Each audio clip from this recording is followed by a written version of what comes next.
السلام علیکم اسٹوڈنٹ. آج میں BUDC 133 کی بک کو ریڈ کروں گی. یہ BA جنرل کا بک ہے، bachelor of arts general Urdu subject ہے. اس پر ہم آج یہ ویڈیو بنا رہے ہیں. لیکن میں یہ پہلے بولنا چاہتی ہوں کہ جو بھی میری یہ ویڈیو دیکھیں تو اس سے میری گزارش ہے کہ وہ میری پوری ویڈیو آن لائن میں دیکھیں. اس کے بعد اگر آپ ڈاؤن لوڈ کرنا چاہتے ہیں تو ڈاؤن لوڈ کریں، تاکہ کیا ہو کہ مجھے بھی اس ویڈیو سے کچھ فائدہ ہو. تو سب سے پہلے یہ BUDC یہ بک کا کوڈ ہے. اس میں سب سے پہلے بک کا دیا ہوا اردو زبان کا آغاز اور ارتقا. اس بک میں 2 بلاک ہیں. پہلا بلاک میں 6 اکائی ہے. اکائی کا پہلا اکائی میں دیا ہوا جدید ہند آریائی اور اردو کی ابتدائی نقوش میں جدید ہند آریائی زبان کے حوالے سے اردو تکائی مراحل کے سمجھنے کی کوشش کی گئی ہے. دوسرا اکائی میں دیا ہوا ہے اردو کی ابتدائی اور ارتقاء کے سماجی مرکات میں اردو زبان کی ابتدائی اور ارتقاء میں جو سماجی مرکات معاون ہوئے ان کی تفصیلی جانکاری پیش کی گئی ہے. نمبر 3 اکائی میں اردو کے ماخذ سے متعلق مختلف نظریات اور ماہرین لسانیات کے نظریات پیش کیے گئے ہیں. 4 نمبر اکائی میں اردو کے فروغ میں صوفیائے کرم کا حصہ ہے اور اردو کو پھیلانے میں صوفیائے کرم نے جو کردار نبھائے ہیں اس کا تفصیل ذکر ہے.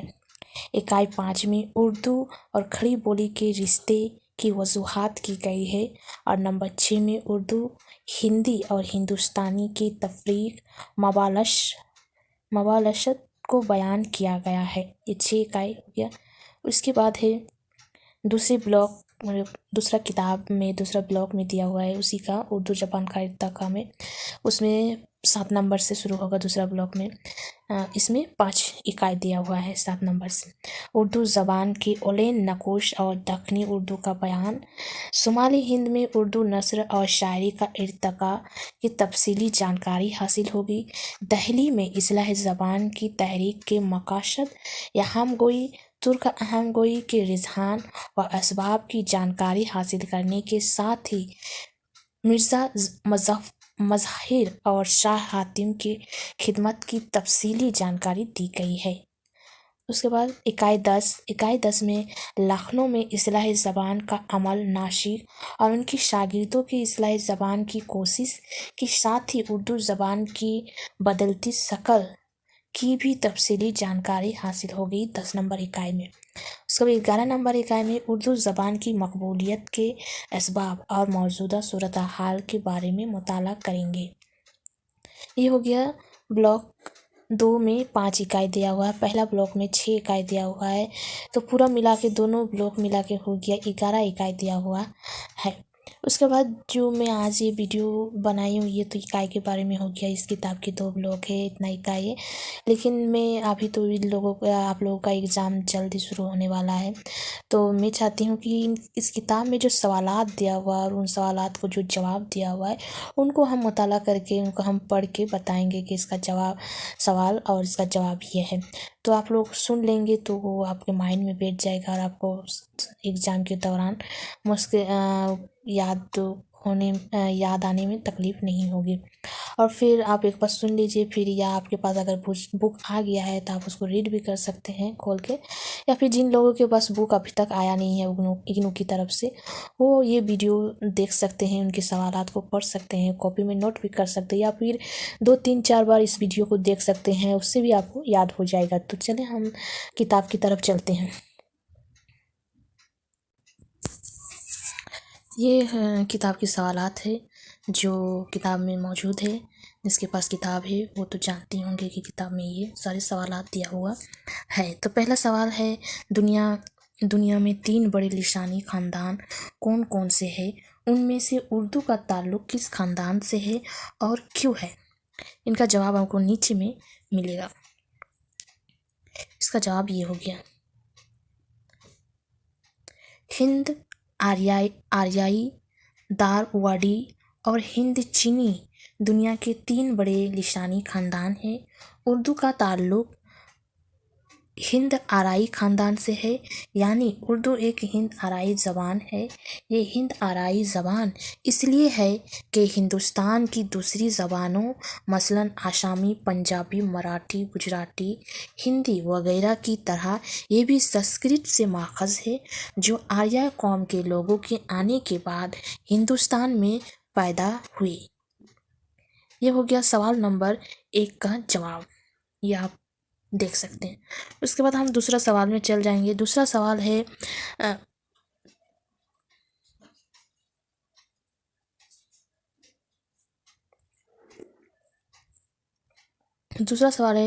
प्रकृतु और उपभर्नशु से क्या मुराद है? प्रकृतु और अपभर्नशु से क्या मुराद है ना? तो इसका जवाब इधर यहाँ पर हो जाएगा। 1500 BC में जब आर्य कौम के लोग हिंदुस्तान में आए तो यहाँ संस्कृत ज़बान पैदा हुई। फिर जैसे जैसे वक्त गुजरता गया संस्कृत ज़बान में तब्दीली पैदा होती गई और इसी तब्दीली शुदा ज़बान को प्राकृत कहा गया, क्यों ना कि ये अवाम की फितरी ज़बान थी। फिर जब और वक्त गुजरा तो प्राकृत ज़बान भी कवायद और अदब के वसूल की पाबंद हो गई। उसका असर ये हुआ कि उसमें भी तब्दीली वाक़ई होगी। इसी तब्दील शुदा ज़बान को उपभर्नश कहा गया। उपभर्नश मगरिब से मशरिक़ तक फैली हुई है। ये हो गया सवाल नंबर 2 का जवाब। अब सवाल नंबर 3, उपभर्नश की किस्में बताइए और उनके मुतालिन किए गए इलाकों की निशानदी कीजिए। तो सवाल नंबर 3 का जवाब हो गया तारीख की किताबों में जिन उपभर्नशों का जिक्र मिलता है वो 5 है, जिनका जिक्र उनके इलाकों के साथ दर्ज किया जा रहा है। नंबर 1 सुरसेनी उपभर्नश से 4 जदीद हिंद आराई ज़बानें खड़ी बोली, राजस्थानी, पंजाबी, मशरिकी और गुजराती। नंबर 3 में है नंबर 2 मागधी उपभर्नश से 3 ज़बानें बंगाली, उड़िया और असमी। नंबर 3 में आ जाएगा अर्थ मागधी उपभर्नश से सारी पूरी बोलियां जैसे औधी, भोजपुरी वगैरह। और महाराष्ट्री उपभर्नश से सिर्फ एक ज़बान वो है मराठी। और 5 में आ जाएगा कि कोई और प्राचट उपभर्नश से दो ज़बानें मगरिबी, पंजाबी और सिंधी।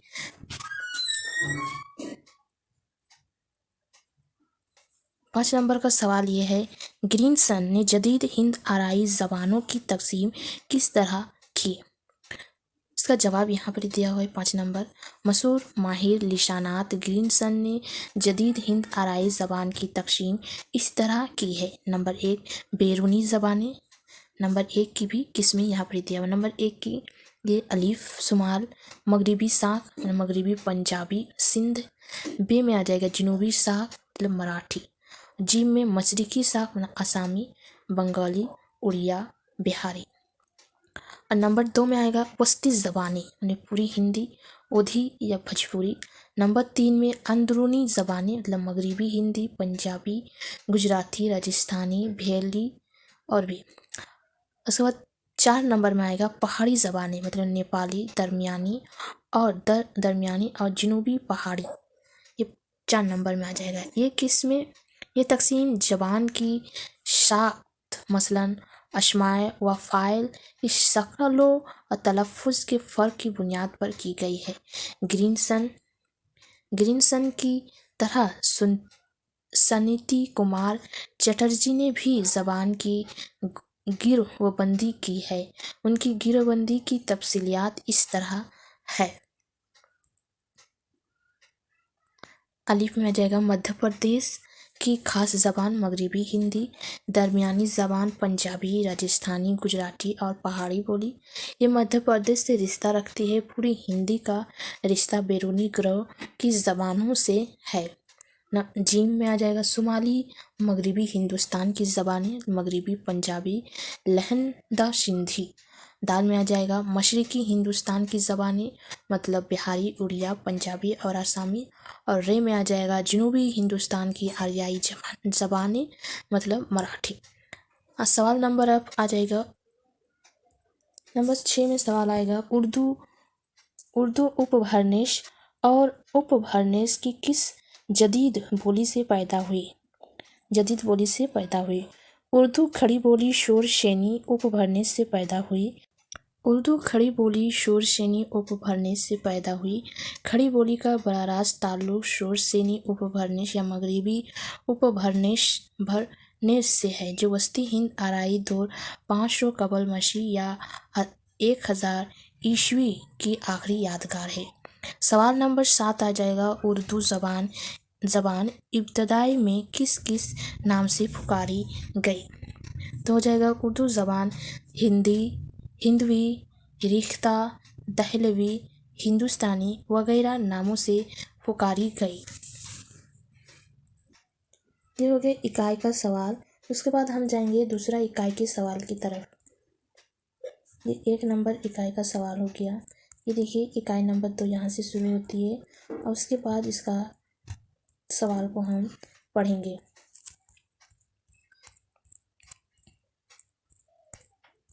अपना इम्तहान लीजिए। उर्दू किस ज़बान का लफ्ज़ है। उर्दू ज़बान किस लिसानी ख़ानदान से ताल्लुक़ रखती है। उर्दू ज़बान का असल माखज़ क्या है। उर्दू के इब्तदाई नाम क्या थे। शुमाली हिंद में पैदा होने वाली उर्दू ज़बान दक्खिन कैसे पहुँची। ये सारी सवालात को हम पढ़ेंगे। इसका जवाब यहाँ पर ही दिया हुआ है। सबसे पहला सवाल था उर्दू किस ज़बान का लफ्ज़ है। इसका जवाब होगा उर्दू तुर्की ज़बान का, यहाँ पर ही उर्दू तुर्की ज़बान का लफ्ज़ है। दूसरा सवाल होगा उर्दू ज़बान किस लिसानी ख़ानदान से ताल्लुक़ रखती है। तो दूसरा जवाब हो जाएगा उर्दू ज़बान हिंद आराई ख़ानदान से ताल्लुक़ रखती है। सवाल नंबर 3 उर्दू ज़बान का असल माखज़ क्या है। उर्दू की तकसीर व तामीर में कई ज़बानों और मकामी बोलियों से अहम किरदार अदा किया है, लेकिन उसका असल माखज़ खड़ी बोली को तस्लीम किया जाता है। नंबर 4 में आ जाएगा उर्दू के इब्तदाई नाम क्या थे। मतलब उर्दू को पहले किन किन बोलियों से पहचानते थे हम लोग। तो आ जाएगा सबसे पहले आ जाएगा हिंदी, हिंदवी, दहलवी, हिंदुस्तानी, रिख्ता, उर्दू माला उर्दू के इब्तदाई नाम है। अब आ जाएगा सवाल नंबर 5।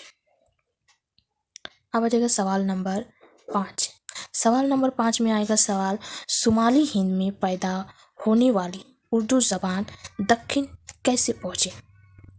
तो यहाँ पे इसका सवाल का जवाब 5 नंबर का अलाउद्दीन खिलजी और मोहम्मद तुगलक ने जब सरजमीन दक्खिन को अपना दारुल खिलाफा बनाया तो उनके साथ मुख्तलिफ पेशवे और अहदों से वाबस्ता अफराद के साथ उलमा और अदबा भी दक्खिन में आबाद हो गए। इस तरह शुमाली हिंद की मकामी ज़बान दक्खिन पहुँची, जिसने दक्खिन ज़बान की अमेजिश से एक नई तवानाई हासिल करके बाकायदा तौर पर आलमी व अदबी हैसियत इख्तियार कर ली। ये सवाल नंबर 5 का जवाब। उसके बाद सवाल नंबर 6 में है उर्दू और हिंदी के कवायदी निज़ाम और ज़ख़ीरा अल्फाज नेज़ महारात की लिसानी खुसूसियात क्या है। तो इसका जवाब हो जाएगा 6 का जवाब उर्दू और हिंदी दोनों का लिसानी माकात यकसा है। दोनों ज़बानें हिंद आराई ख़ानदान से ताल्लुक़ रखने के सबब आपस में बहनें समझी जाती है। यही सबब है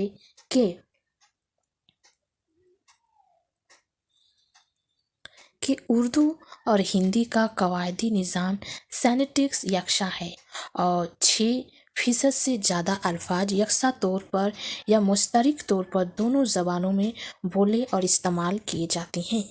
اس طرح ہندی اور اردو کے بے شمار الفاظ کا ذخیرہ نہ صرف یکساں اور مشترک ہے بلکہ دونوں کے کئی محاورات اور کہاوتوں میں بھی یکسانیت پائی جاتی ہے یا وہ بھی یکساں طور پر بولے اور استعمال کیے جاتے ہیں۔ اسی لیے لسانی اعتبار سے یہ دونوں زبانیں ہماری اس مشترک تہذیب اور قدیم ثقافتی خصوصیت کی ترجمانی کرتی ہے کہ جسے ہم گنگا جمنی یا ہندوستانی تہذیب کے نام سے موسوم کرتے ہیں۔ اس کے بعد آ جائے گا سوال نمبر 7۔ وہ سماجی عوامل اور محرکات کیا ہے جن کے سبب اردو زبان کا وجود عمل میں آیا؟ تو 7 کا جواب یہاں پر آ جائے گا آریاؤں در اڑاؤں مسلمانوں کی باہمی میل جول، سماجی تعلقات اور صدیوں تک ایک ساتھ میل جول کر رہنے اور ایک دوسرے کی تہذیبی، ثقافتی، سماجی محرکات اور لسانی خصوصیات سے متاثر ہونے کے بعد جو نئی زبان مرز وجود میں آئی وہ اردو کہلائی۔ نمبر 8 میں آ جائے گا سوال کہلائی۔ اس کے بعد اس کا جواب تھوڑا بڑا ہے۔ اردو ہندوستان کی گنگا جمنی تہذیب اور مشترک کلچر کی ترجمان ہے۔ یہ صدیوں کے تہذیبی، سماجی اور لسانی سفر کے ارتقاء کا نتیجہ ہے۔ اردو محض بول چال کی زبان ہی نہیں بلکہ مقبول، عام و خاص ادبی زبان بھی ہے۔ یہ عوامی رتبے کی زبان کے ساتھ ادبی زبان کا فریضہ بھی بطریقہ حسن انجام دے رہی ہے۔ اردو زبان مختلف بولیوں اور زبانوں سے مل کر بنی ہے۔ اس کی تشکیل و تعمیر میں سبھی مذہب کے لوگوں نے بڑھ چڑھ کر حصہ لیا۔ اردو زبان و ادب میں مختلف مذہب کے ساتھ ساتھ ہندوستانی تہذیب و معاشرت کی ترجمانی بھی مؤثر انداز میں ہوتی ہے۔ ہندوستان کا اپنا مخصوص علاقہ یا صوبہ نہیں ہے، لیکن یہ نہ صرف پورے ہندوستان بلکہ بیرون ہند کی نئی بستیوں میں بولی اور سمجھی جاتی ہے۔ اس کی شیرینی اور حلاوت سبھی کو اپنی جانب متوجہ کر لیتی ہے۔ اس کے بعد آ جائے گا سوال نمبر 8۔ سوال نمبر 8 میں ہے سوال شمالی ہند میں اردو شاعری کا باقاعدہ آغاز کب ہوا تھا؟ شمالی ہند میں ابتداً فارسی زبان میں شاعری کا چلن تھا۔ اردو شعر و ادب کا باقاعدہ آغاز دکن میں ہوا اور ولی دکنی کی دہلی آمد کے بعد شمالی ہند میں اردو زبان میں باقاعدہ طور پر شعر و شاعری کا آغاز ہوا۔ ولی دکنی کے دہلی آمد کے بعد ہوا تھا اس کے بعد سوال نمبر 9 آ جائے گا۔ سوال نمبر 9 میں اردو زبان کے آغاز و ارتقاء میں کن لوگوں نے نمایاں کردار ادا کیا ہے؟ تو اس کا جواب ہو جائے گا 9 کا اردو زبان کی تشکیل و تعمیر اور آغاز و ارتقاء میں ہندوستان کے سبھی مذہب کے لوگوں، حکمرانوں، صوفی سنتوں اور بالخصوص یہاں کے عوام نے نمایاں کردار ادا کیا ہے۔ اردو کی تشکیل و تعمیر میں مختلف مقامی بولیوں اور اہم زبانوں کا حصہ ہے۔ یہ ایک مخلوط مقبول جدید ہندوستانی زبان ہے۔ اس کے بعد آ جائے گا سوال نمبر 10۔ سوال نمبر 10 میں ہے اردو زبان کس مخصوص تہذیب و تمدن کی ترجمانی کرتی ہے؟ تو اس کا جواب ہے 10 نمبر اردو کے خمیر میں مشترک ہندوستانی کلچر کی آمیزش ہے۔ ہندوستان ایک کثیر اللسان ملک ہے۔ اردو زبان نے کئی ہندوستانی بولیوں اور زبانوں کے اثرات قبول کیے ہیں۔ یہ ہماری صدیوں کی تہذیبی وراثت کے حامل اور گنگا جمنی تہذیب کی ترجمان ہے۔ یہ اکائی 2 کے سوالوں کا جواب ہو گیا ہے۔ دیکھیے ابھی ہم پڑھے केसर अल लिशान मतलब ज़्यादा ज़बानों वाला।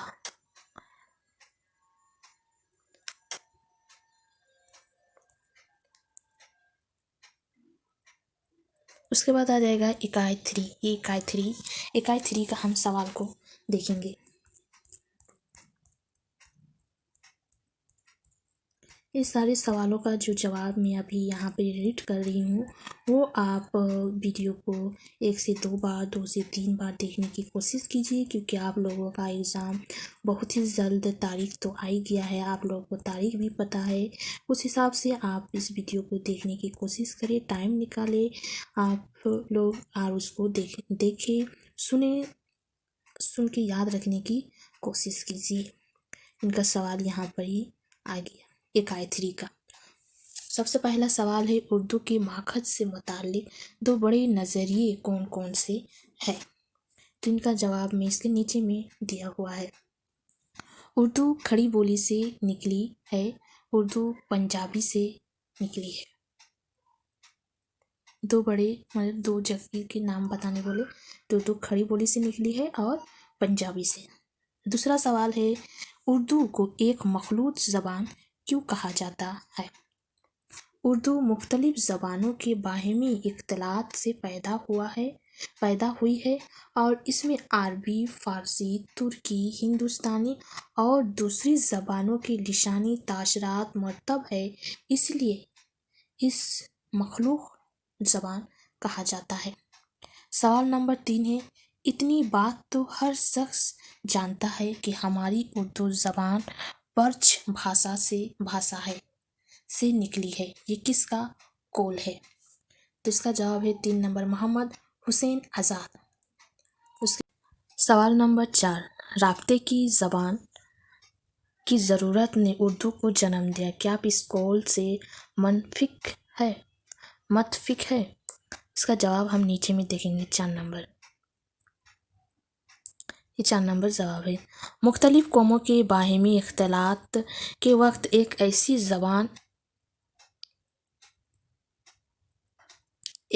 ज़बान की ज़रूरत महसूस हुई जो उनके दरमियान कम्युनिकेट कर सके, इसलिए उन कौमों की ज़बानों के इश्तराक से एक मखलूत ज़बान ने जन्म लिया और यही ज़बान उनके दरमियानी तरसील का ज़रिया बनी, इसलिए उर्दू को मुख्तलिफ कौमों के दरमियान राब्ते की ज़बान कहा जाता है। सवाल नंबर 5, जिसको हम आज उर्दू कहते हैं उसका हवाला उसी वादी सिंध में तैयार हुआ होगा, ये किसकी राय है? ये सैयद सुलेमान नदवी की राय है। सवाल नंबर 6, हाफिज़ मोहम्मद शेरानी के नज़रिए पर रोशनी डाले।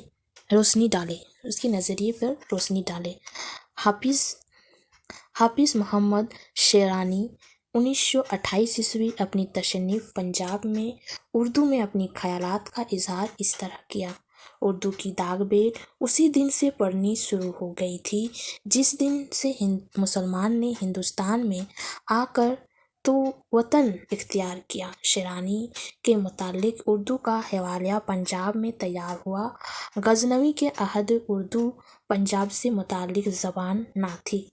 मुसलमान इस ज़बान को साथ लेकर दिल्ली गए, वहाँ बर्ज के असर से कुछ तब्दीलियाँ हुई तो मौजूदा उर्दू का खाका तैयार हुआ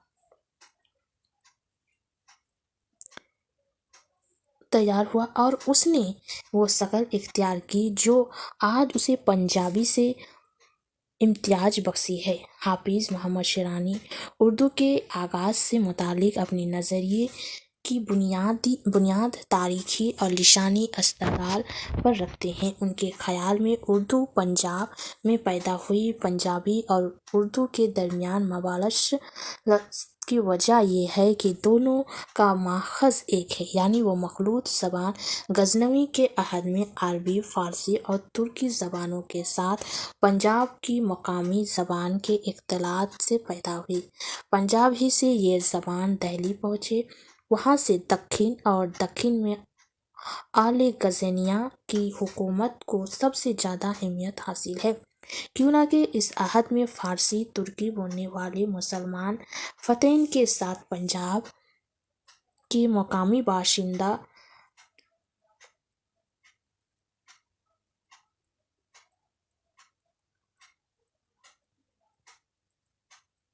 पंजाब के मकामी बाशिंदों का नस्ली, माशराती और लिसानी इख्तिलात हुआ नतीजतन एक नई और मखलूत ज़बान पैदा हुई। ये ज़बान गोरियों की दौर हुकूमत में लाहौर से दिल्ली मुंतकिल हुई। यहाँ बर्च भाषा और दिगर ज़बान व बोलियों के साथ मज़ीद इख्तिलात के नतीजे में रफ्ता रफ्ता उर्दू की शक्ल इख्तियार कर गई। पंजाब के किरदार के तजदीद के बाद सदियों में ताल्लुक तुगलक लोदी सैयद ख़ानदानों के ज़रिए जारी रहे। जो पंजाब से दिल्ली पहुँचे उनकी अफवाज का सबसे ज़्यादा ताल्लुक पंजाब और वहाँ के मकामी बाशिंदों से था, इसलिए उन्होंने दिल्ली की ज़बान पर अपने आशरात ज़रूर मरतब किए गए होंगे। उसके बाद सवाल नंबर 7 में है ज्ञानचंद चैन की नुक्ते नज़र को वज़ा कीजिए। ज्ञानचंद ने, ये सवाल नंबर 7 का जवाब, ज्ञानचंद ने उर्दू की असल खड़ी बोली को करार दिया। उन्होंने उर्दू के पंजाबी, हरियाणी, बर्च या दक्खनी वगैरह के रिश्तों से मुताल्लिक नज़रियात को लिसानियाती वसूलों की रोशनी में रद्द किया है। उनका कहना है कि ज़बान की आपसी ममासलतों में तमाम मुश्तरक अल्फाज अहमियत नहीं रखते, बल्कि बाज़ बुनियादी अल्फाज से ही ज़बानों में इख्तिलाफ व इश्तराक और रिश्तों का तयन होता है। उन्होंने ऐसी बुनियादी अल्फाज की एक फरासत दी है जो हस्ब ज़ेल है। बुनियादी अफ़ाइल में होगा आना जाना, खाना पीना, चलना बैठना, सोना मरना वगैरह। ये क्या हो गया? ये बुनियादी अफ़ाइल। उसके बाद आएगा बुनियादी तसरीफ़ी कवायद, यानी फ़ैल, इस्म और ज़मीर की तशरीफ़ के लाहक़े जिनसे ज़माना, तज़कीर व तानियश और वाहिद ज़मा का इज़हार होता है। उनके अलावा बुनियादी अल्फाज के कुछ और गिरोह ये है। बुनियादी ज़मायर में आएगा मैं, हम, तू, तुम, आप, वो, किस, जिस। ये बुनियादी ज़मायर में आएगा। बुनियादी अतादाद में 1, 2, 3, 4, 10, 11, 12, 20, 30, 100 वगैरह। बुनियादी रिश्ते में आएगा माँ बाप, भाई बहन, बेटा बेटी, चाचा मामू वगैरह। बुनियादी अज़ाइद जिस्म में आएगा आँख, नाक, कान, मुँह, हाथ, पाँव वगैरह। ज्ञानचंद ने इन बुनियादी अल्फाज की बुनियाद पर उर्दू, हिंद और खड़ी बोली को एक करार दिया है। उनके मुताबिक खड़ी बोली मगरिबी हिंदी की एक शाख है, लेकिन खड़ी बोली और शोरियन ऑफ भरंस के रिश्तों पर उन्होंने कतई राय नहीं दी और उर्दू के आगाज़ के सिलसिले में ये वसूली बात कही है। उर्दू का आगाज़ दो मंजिलों में ढूंढना चाहे, अव्वल खड़ी बोली का आगाज़ दूसरी खड़ी बोली में अरबी फ़ारसी लफ्ज़ों का शमूल, जिसका नाम उर्दू हो जाता है। मीर अमन से लेकर डॉक्टर मशवीद हुसैन खां तक ने दूसरी मंजिल के बारे में बात कही है, जबकि डॉक्टर शौकत सब्ज़ वारी और डॉक्टर शहील बुखारी ने पहली मंजिल पर जोर दिया है। ये हो गया सवाल नंबर 7 का पूरा नज़रिया, नुक्ते नज़र जो ज्ञानचंद की दी हुई है उर्दू पर। ये हो गया इकाई 3 का सवालों का जवाब। हम 1 से इकाई 3 तक हम सवालों के जवाब को रीड किए। उसके बाद हम इसकी नेक्स्ट वीडियो में इकाई 4 से शुरू करेंगे, इकाई 4 से इकाई 6 तक करेंगे। अभी तक के लिए मैं यहीं पर ही ख़त्म करती हूँ।